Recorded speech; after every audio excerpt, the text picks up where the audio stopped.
From the former convent of the Good Shepherd overlooking Inwood Hill Park here in New York City, welcome to Inwood Art Works On Air. It's a podcast where we meet the musicians, filmmakers, writers, theater makers, and artists of all stripes who make their home what we affectionately call Upstate Manhattan. I'm your host, Aaron Sims, and today we welcome visual artist Daniel Bonilla. Daniel is an artist that lives in Washington Heights in Inwood. Through his art, he strives to reflect the movement of the times in a bright and impactful way. During the early days of the pandemic, he had the opportunity to bring the neighborhood to life with vivid and compelling street art. Through his handle, Artman Dan, he continues to display his talent on window panels throughout the various holiday seasons, which brings a lot of joy in the community. We're going to talk to him about his work and so much more. But let me first welcome you, Danny, to Inwood Art Works On Air. It's good to see you, man. Same here. Well, appreciate your time. So being born here, how meaningful is it to paint large-scale murals in a neighborhood where you live in? Super awesome. That's literally a lot of the things that I've been thinking about and wanting to do. I just never knew how to do them. So let's say when I was a little kid and I lived in the same building where I live in now on the other side in 21 Sherman. I remember when the parking lot was still there and the front facing of the parking lot, they had some graffiti artists come in and do this cool mural and even down the block. And I was just oh my God, that is so cool.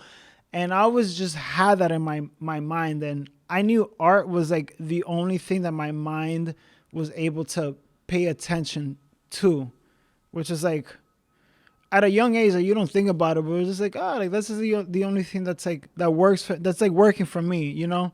And you see everything else is only this works for me. Science is cool, math is okay, English is but art is fun, you know. And little do you know, you'll be taking all those things and putting it into your work later in life, right? Yeah. It's every time I do something, I just try to take anything from my past or the things that I've learned and just kind of display it and see if it works. Color composition, subject composition, colors, placement, how big, how simple, how realistic, or how this and that. It's a lot to think about when you're creating something, but I find it fun. I find it fun watching paint dry. Because that's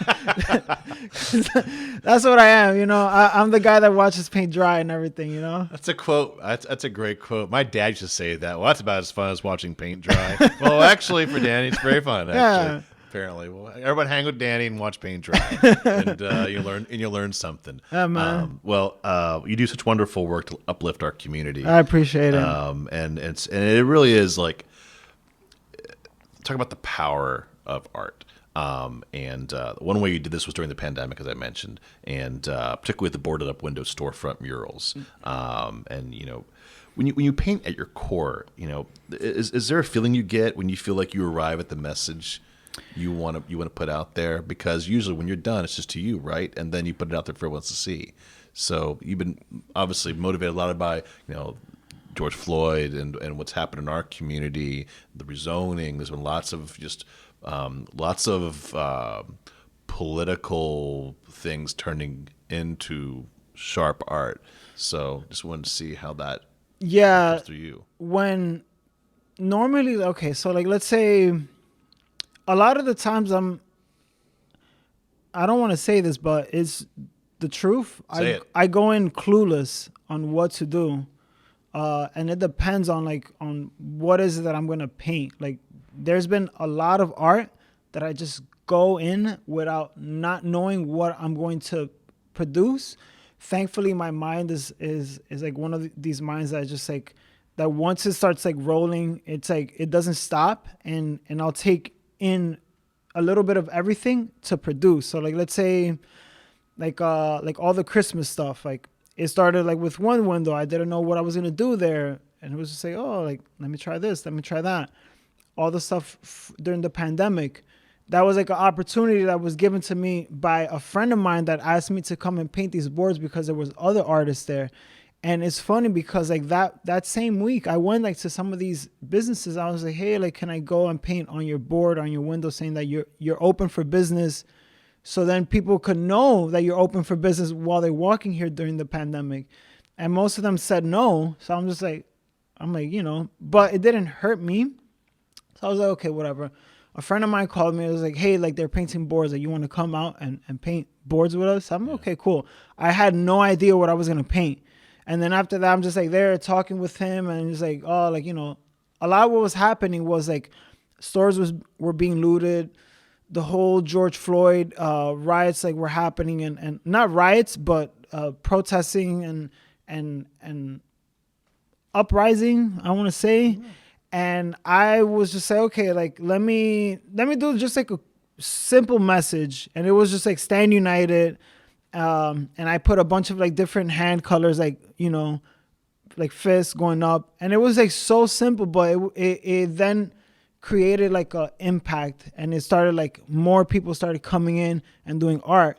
And then after that, like once they were up there, like a lot of people started coming up, people started telling me about it. On the side of that, I then put a lot of the names of people who've been like who've been mistreated by either like the cops or I don't know, by someone in authority, like or people who have died. Like, let's say like Amadou Diallo was like one of the names that was up there. Man that got shot like 44 times or something like that, just trying to go home and took out a wallet by mistake or something, and then he got shot up. And it was very impactful, and a lot of people were telling me that. I was like, that's cool that the message is getting through. Well, that's your and thank you for answering it so honestly. It's like, I feel like your art, like any good art, is a conduit for messages. And I think Springsteen had a song about that 45 shots, I believe, right? Or 44 shots. Then he had that as well. There's points like you hear about injustices, people getting killed and people suffering for, like you said, being mistreated in some way by an authority. A degree of bullying, we'll say, that's gone way too far. Yeah. And when someone dies, that's too far, right? Particularly by people who are supposed to protect us, which is, it causes mistrust. If the police aren't going to protect us, who will, right? Yeah. And it's like your parents too. It's like, if your parents at a young age don't protect you, who's going to protect you, kind of thing. If the neighborhood's not going to protect you, where do you go? And so I feel like, through your art, you say adding those names, adding the different colors and the different sizes and the makes of these fists and things like that, really sends a nice, great message about where we are and where we need to be and where we need to put our attention. Yeah, and then the funny thing, not the funny thing, but the cool thing about like that whole experience was that it literally escalated more art everywhere.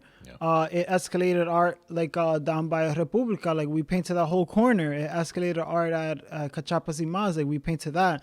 Another artist painted Inwood Bar and Grill. Another artist painted, some other place, and we were even going downtown. Yep. And like we literally painted in front of the Burberry store. We put like Black Lives Matter. We put love. We put messages like for people just to go and like, and when they're walking along through their path during the pandemic, like they could just read these things like, oh, these are so cool and all that stuff, and share that message with someone else, But the cool thing about that whole experience was that it was a chain reaction. It was a chain reaction, and other people were seeing it and they were receiving it well, and I was just like, like that is so cool. Like that touches my heart. And like you said, and you're part of that message and part of that moment, which is really great. And speaking of moments and groups too, if I'm not mistaken, you're also working with the Ring Garden to curate and bring work. Oh my God, too, yeah. Right? I got invited 2-3 years ago by Barbara Fraser, if I'm not mistaken. She was like, "Hey, like, can you like curate like an art show?" I'm like, oh, "Okay, cool. I'll take responsibility of it." Yeah. I've curated a couple of art shows before. I'm not a stranger to that, and they the Rain Garden definitely needs someone to liven up that place. So I was glad that they asked me, and I was able to work with a lot of artists in the neighborhood. And my goal was and is still to like get as many people from the surrounding areas just to come in, show their artwork, show that we have a group of artists here in Inwood and Washington Heights at different colors, different ages, different stages in their life, and show their stuff. And I still get a lot of people like telling me, oh my God, Art in the Garden is so cool. Like, can I be part of it? And this year I was just like, now that a person named Sally Fisher, you know Sally, rest in peace. Now passed on, right? Yeah, last year she was very helpful in like making sure that the one that I curated last year was like on point. And when she passed away, I was just like, like I need your help. Yeah, she was a great advocate for arts and culture, particularly in the parks. Yeah. So this year I'm just like, I was like, let me get it early. Let me do all this early. Like, let me send all the emails out early. I want to make sure that everything's gonna be on point. And I'm excited to have this year's, as always, because it's just like it's showcasing artists, and no one's getting paid. Everyone's is all volunteer based. If you know how to paint, if you know how to draw, if you're a poet, if you're a sculptor, just come down. It's for everybody. It's just a different change of pace. And when are you putting the call out for art? Oh my God. This week. I already, yeah. So do you want to tell people where they can send things right now? Plug it. info@artmandan.com. I already sent it out to the board. I already made the submission flyer. I need to send out emails to the people that were on the show before. I'm like, so like my mind is just like this, like, people think producing's easy, right? It's like, it's not easy. That's what my point. It's like, there's like different things. Like the artist produces their work, then you have like the curator that produces the show, then you have like and sees puts the whole thing together. The producer of the work, then you have the company that that puts it all together, that hires a curator. Also, so it gets bigger. It's like one of those Russian nesting dolls, right? I'm like, I like take so many roles in doing that show, but I love it because it's like I would love for someone to do the kind of work that I'm doing for them, for me. So I'm gonna give them that quality. If I want that quality, I'm gonna give you that quality as best as I can. Well, I agree, and as you know, that's what I try to do with Inwood Art Works. In this podcast, for instance, with you, it's like, and everyone else who's come on here, it's like, what can we do to uplift your work and show a portrait of what you do, and people get a glimpse, and they can go take a closer look by finding out more about you and what you do and your work. And being a lifelong resident here, I would think you take certain joy in, uplifting other people's work. Yeah, man, why not? It's just like we're a community of artists. Like, we should all be able to like kind of like take constructive criticism. We should all be able to share ideas with each other. There's enough work for everybody. Yeah. Let's just say that, Totally. Always will be. Like I when I was like coming up in school and all that stuff, like we all had like different ideas. We all had different whatever. Everyone had a different view on things, and we all shared kind of like the same love for art, because it's like we all love art. Like, how can everybody help everyone else out? I'm like a big advocate of helping other people out. If I do like a little job that I'm getting paid like nickels and dimes, I'm gonna pay you as well as I can. Like I've done like these jobs like in some of these schools, and I would pay like my friends that barely know how to paint like almost like over like $200 for hanging out with me for like 6 hours, and them just painting for 4 of those 6 hours. It's very generous. So it's like, and one, they get a kick out of it. 2, they get to learn a different skill. 3, they could be like, look, I helped paint that. I'm just saying, it means a lot to bring people with you, right? It really does, and also too, it's like we're in a strange time now too. Coming, we'll say, hopefully, knock on whatever wood you can. The COVID-19 pandemic is subsiding, and people are, at least our general population is vaccinated enough that we can all kind of coexist.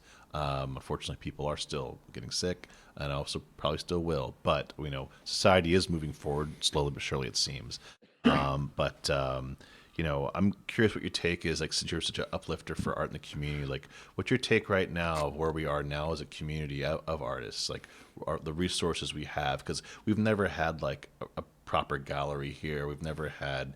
Not that we have to have one, but I'm just saying that, like, we talked earlier off camera about there's very limited artist studio space, and it's not just about the space, but the people in our neighborhood to afford going into and having a space outside of a studio that, hopefully they're making enough money just selling their art to have a space. That's overhead they have to have. It's difficult, and there's a very small percentage that can do that. So I wanted to just kind of get your take on where you feel like we are right now from where we were before the pandemic and maybe where we're going. I want to say that there's definitely a community of artists here, but it's since the pandemic is like kind of like I don't want to say dwindling down. It's not a state of emergency as much. People don't have that free time as they used to. So now everyone's like kind of like going back into their routines and all that. Yes, there's like artists here, but okay, is that artist like producing art to make a living off of it? Like let's say like myself, like I took the leap head first to tell everyone that I am a full-time artist. They're like, do you do anything else after this? I'm like, no. That's what full-time means. Yeah, this is it. And of course, like, thanks, Danny. What's your day job? Yeah. Are you working at McDonald's on the side? Yeah, or Sears or Bloomingdale's? Right? No, dude, I'm actually working. And this is it. And it's taken me so long to get here, and it's so difficult. But I'm like, I can, like, I've seen other people do it. Like, why can't I do it? Yeah. So I've just been taking that leap further and further in. And then one day I'll just say, you know what, I'm diving in head first, because it's like I'm burning all my ships. This is the one thing that I've been thinking about for the longest. And there's something to be said about, yeah, you could have a contingency plan, but when you kind of do it without a net, there's only one place to go, is to succeed, right? Yeah, or fail gloriously. Yeah, but it's incentive to succeed. Oh my God, I have to, and I don't know how, but I'm gonna have to. I'm gonna have to succeed. I'm gonna have to, and I'm gonna. Well, you are. Yeah, and I'm getting more in a place where it's just like I'm more comfortable with being myself, being an artist, asking for the prices that I want. Talking to the clients that I want to be talking to and all that stuff. But it's slowly like being more of a foundation for me, because it's like, let's say like I just opened up a corporation like last year in 2022. But even before that, like that 3-4 years, I felt like I was just like kind of like doing little jobs here, doing little jobs there, it's not, right. It's like kind of like shaky here and there, but it's like, they're jobs. Yeah. They're jobs. They're like string of jobs, of art jobs, nonetheless. Right. And like that's one thing that I always told myself, that I want my work, my art to work for me. So I'm gonna work it so it could work for me. Yeah. And I don't know. People's been watching, people's been looking, and people has been enjoying, and that brings me a joy, because then that makes me want to produce more. Well, speaking of producing more, aside from your mural projects, you do have smaller in scope works for sale on your website, and also locally. You used to show not too long, maybe a year ago at Kura. Oh my God, that was so much fun. The 80s video panels, we'll call them, right? Yeah. So that's fun. I'll tell you. They're cheap, like $30 each, right? People got mad at me for selling them for $30, but it's like they don't understand that. I'm mad at you for selling them that cheap. It should be more. Like what they don't understand is that people are not going into coffee shops to buy art. Right. Period. I don't go into coffee shop to buy art.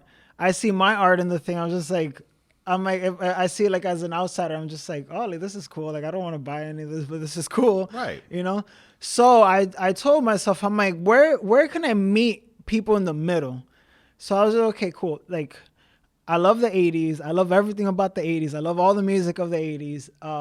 And I said to myself, I'm like, let me put that love of the 80s and like do like this like style that I've just like been thinking about, and let me just like put those together. So I then ended up taking some time to look over a bunch of videos from the 80s, a lot of videos, like almost like 500 videos. Wow.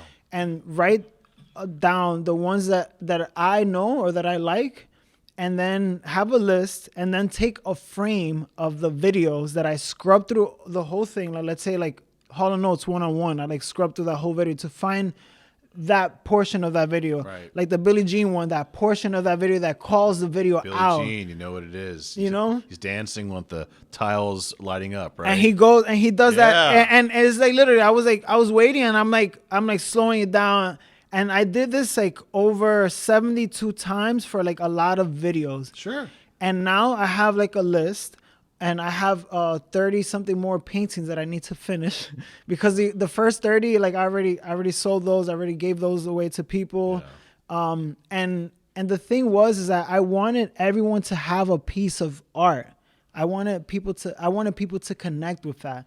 Like, I know in this neighborhood, like there's a lot of people who lived during that 80s generation. Yeah. Like I have someone told me like, oh my God, I remember when that Madonna video came out. It was like, sure, all fun and everything. Everyone knows Like a Virgin, right? Yeah. That's the iconic video, or Vogue.